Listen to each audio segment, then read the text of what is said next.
Srikakulam assembly నియోజకవర్గానికి మాజీ మంత్రి ధర్మాన ప్రసాదరావు వైసీపీ అభ్యర్థిగా నామినేషన్ దాఖలు చేశారు. ఈ కార్యక్రమంలో ముందుగా తన స్వగృహంలోని తల్లి స్వర్గీయ ధర్మాన సావిత్రమ్మ చిత్రపటం వద్ద నమస్కరించి ఆశీర్వాదం తీసుకున్నారు. అటు తర్వాత కోడలు ధర్మాన సుశ్రీ రామ్మనోహర్ నాయుడు హారతినివ్వగా వందలాదిగా తరలివచ్చిన కార్యకర్తలతో పార్టీ కార్యాలయానికి చేరుకొని అక్కడ దివంగత ముఖ్యమంత్రి వైఎస్ రాజశేఖర్ రెడ్డి విగ్రహానికి పూలమాలలు వేసి నివాళులర్పించారు.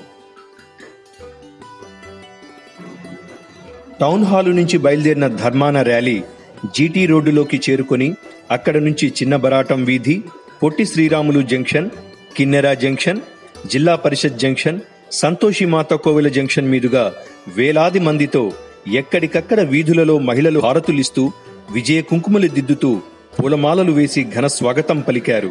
విజయీ భవ అంటూ ఆశీర్వదించారు.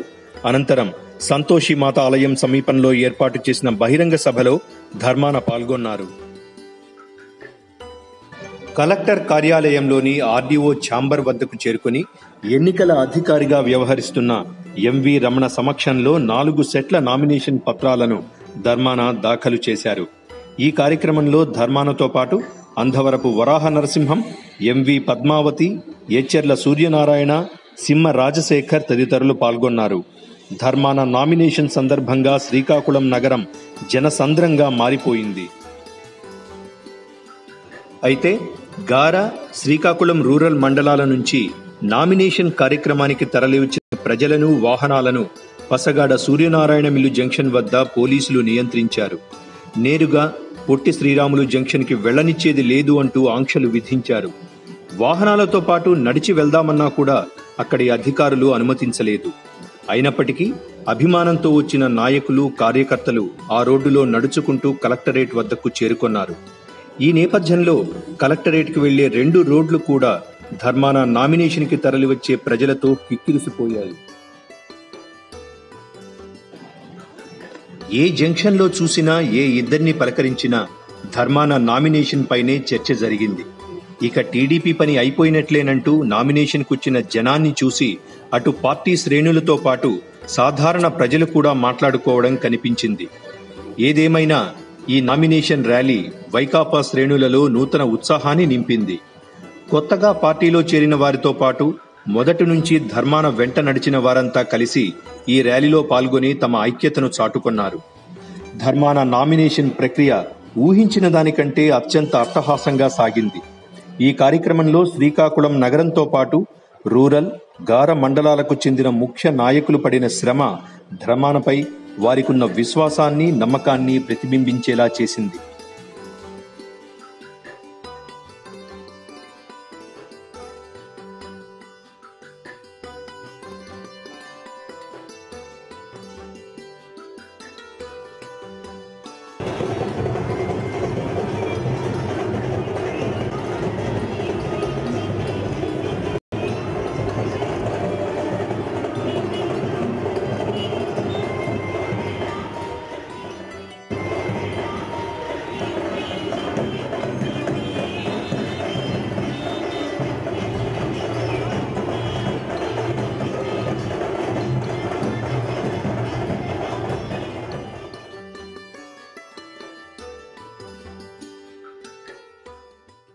వేలాది మంది, లక్షలాది మంది ప్రజలు వైఎస్ఆర్ కాంగ్రెస్ పార్టీ అభ్యర్థులు నామినేషన్లు వేసినప్పుడు వారి వెనక వచ్చి వారందరికీ మద్దతు పలికి గెలిపించడానికి నడుం కట్టినటువంటి పరిస్థితులు మీకు ఎల్లడా కనిపిస్తూ ఉన్నాయి.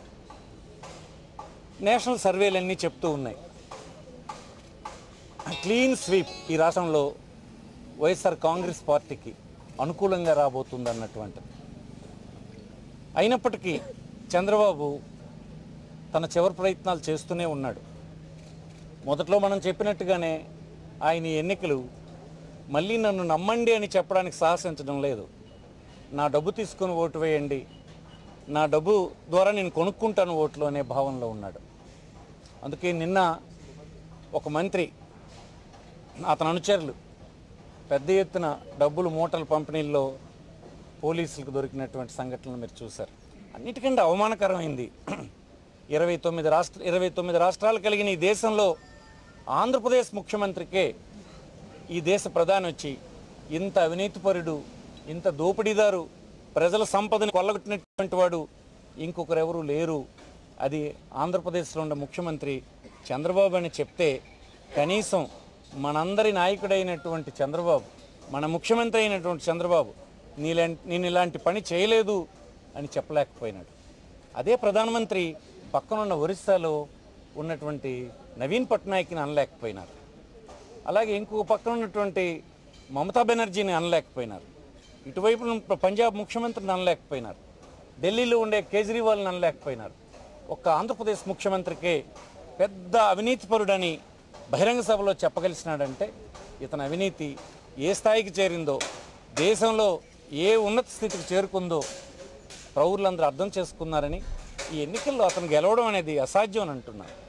ఘోరమైనటువంటి ఓటమి, ప్రజాస్వామ్య ఒరిజినల్ లక్షణాన్ని ప్రజలు చూపిస్తారని ఈ సందర్భంగా నేను భావిస్తున్నాను. ఇంతకు మించి ఈ సమయంలో చెప్పాల్సినటువంటి మాటలు ఇంక లేవని నేను భావిస్తున్నాను.